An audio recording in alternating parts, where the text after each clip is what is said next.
Hi friends, I'm Christina from Let's Make Memories Travel, and today we're going to break down the Disney Lightning Lanes. Whether you're visiting for your first time or you're returning with your annual pass, Disney's Lightning Lanes can be confusing. Last summer, Disney retired Genie Plus and they switched over to the new Lightning Lane system. There is a Lightning Lane Multipass, a Lightning Lane Single Pass, and then there's the Lightning Lane Premier Pass. So let's walk through all three and I'll explain how to use them and if you should consider purchasing. All right, let's dive in. So you might be asking, what is Lightning Lanes? What is this you speak of?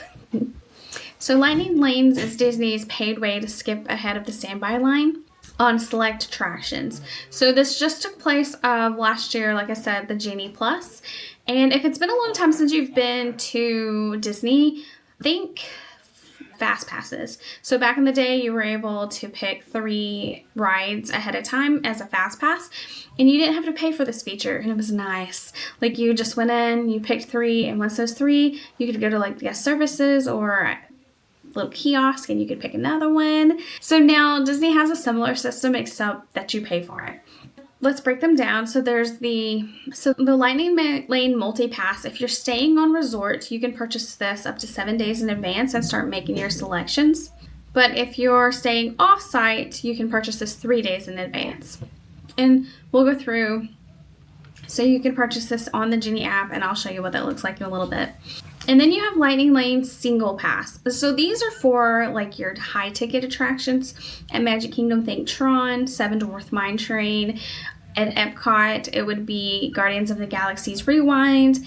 Animal Kingdom is Avatar, Flight of Passage, and then at Hollywood Studios, I believe it's Rise of the Resistance. The Single Pass lets you purchase the high demand rides. So keep in mind, you don't have to buy either of these. These are if you want to skip the line. If not, you would just go into your regular standby lines. All right, quickly I came over to Disney's website because I wanted to show you all the rides that this includes and walk you through it a little bit better. So we're gonna go over here to attractions and experiences, and we can click on each park and it'll show us what's included at that park.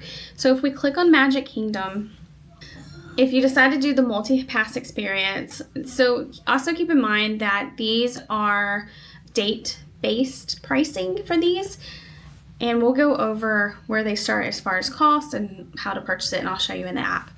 So say you decided to buy this and you wanted to use it for the day you go to Magic Kingdom. When you first go in, you can choose one experience from this group. So you would be able to either choose Jungle Cruise, Peter Pan, Space Mountain, or Tiana's Bayou Adventure. And then after you choose that one, since you get 3, you get to choose 2 from one of these other groups. So basically anything else in the park that is on here except for Tron and Mine Train. So say I really wanted to ride Jungle Cruise or Peter Pan, I would pick one of those. And then I would come down here and pick, knowing us, we would pick Haunted Mansion and Pirates of the Caribbean would be our top 3. And then once we read those 3s, we could go back if there's any available and pick more. Or say we're gonna go somewhere else and eat breakfast that morning and we know we're coming into the park later, we could have these stacked, these 3, so we could go back to back and ride that as soon as we come into the park. All right, and then down here it shows you, like I said, the 2 that's not available for multi-pass that you would have to buy a single pass. So the single pass, you can either buy those alone, say you're going to the park and you're okay standing in the lines, maybe the waits aren't that high that day, but you want to go to Tron and Tron has an 85-minute wait and you're like, there's no way I'm staying in that line. You could go and buy just the single pass attraction for Tron or Mine Train, either of those. Same thing for Galaxies if you're over at EPCOT. So the only ride you want to ride that day, you're over there enjoying food, drinks around the world, but you're like, hey, before I go home, I want to ride Guardians. So you could buy the standby for that as long as it's available. All right, and then you could go in here and it'll show you the same for each park. Like I said, the top one, let's say that's your tier 2. And then everything else is tier 3, because I'm going to say tier 1 is the ones you have to buy the single pass for. So say you're going to EPCOT, you have a choice between Frozen, Ever After, Remy's Ratatouille Adventure, and Soarin' Around the World. So if it was me, because I know my daughter is Frozen obsessed, if we would be picking Frozen, And then we would probably do, we don't really ride a lot outside of those main three. So we might do Seas with Nemo and Spaceship Earth, just to pick three. And then we'd probably buy the Lightning Lane for Guardians, depending on the weight, to be honest.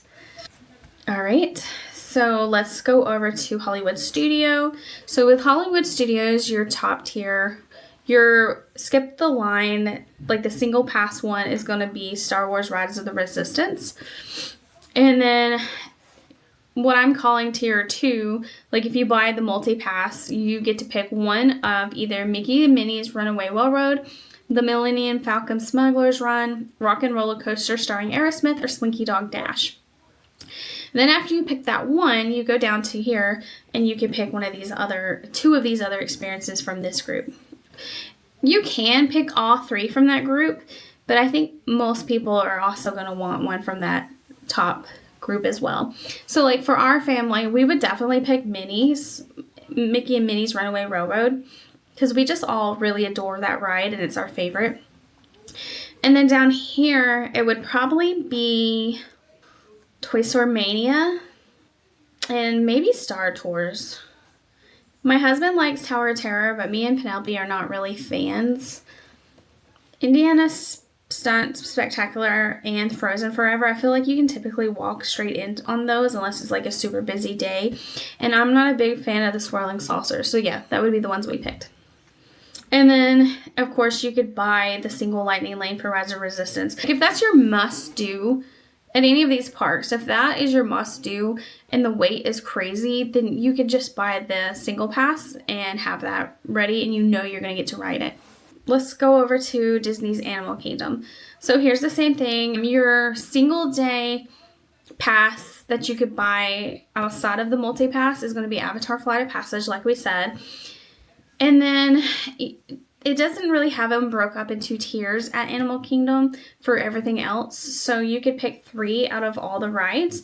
We would pick Expedition Everest, probably the Lion King, because sometimes that is busy, and the Safari. Maybe Dinosaurs, because that is closing latest this year. I don't know. If that was one of your must you wanted to ride, then you may want to pick that. When you see on the FAQs, it says how much does the Lightning Lane passes cost? And of course you have to go to the app to see that because it's based by day and theme park. So we'll look at that in just a second. There is, oh, here it is. So there is a Premier Pass. I wanted to show this. So Disney has a third option. So say you're going to Magic Kingdom, you only have one day at all of Disney and you are at Magic Kingdom and your kid's never been there before, or you don't know when you're going to go back and you want to make sure you can ride as much as possible. Then that means the Premier Pass might be for you. But it is very pricey. And of course we'll have to look in the app because it's not in here. So, but what this ride does is it's per park. So say I'm at Disney World and tomorrow I decide I want to buy Premier Pass for Magic Kingdom. I can skip the line to every attraction one time and I don't have to worry about going in the app all day and trying to figure out the passes. Like I automatically go through and get each ride, can ride it one time and skip the line. So the great thing about that is you're not constantly on your phone and you just automatically know you can ride everything.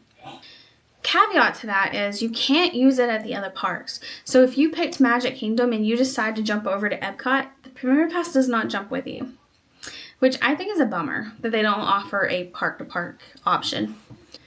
I did want to see if it shows you pricing in here. So this is just showing you basically what we talk about. And then also for any of the passes, you do get if there's a on-ride photo op, it will automatically link to your app. So you do get those included. All right, same, you can purchase it if you're on site 7 days in advance or 3 days if you're not on site.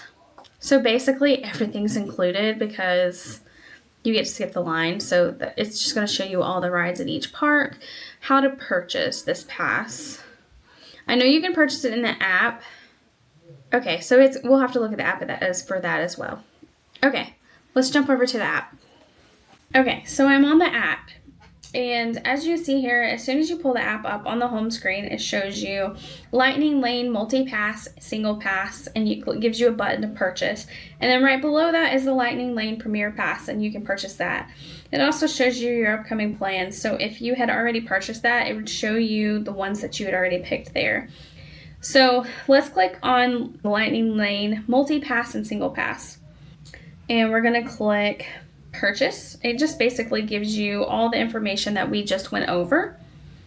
And then let's go to tomorrow, which is the 25th.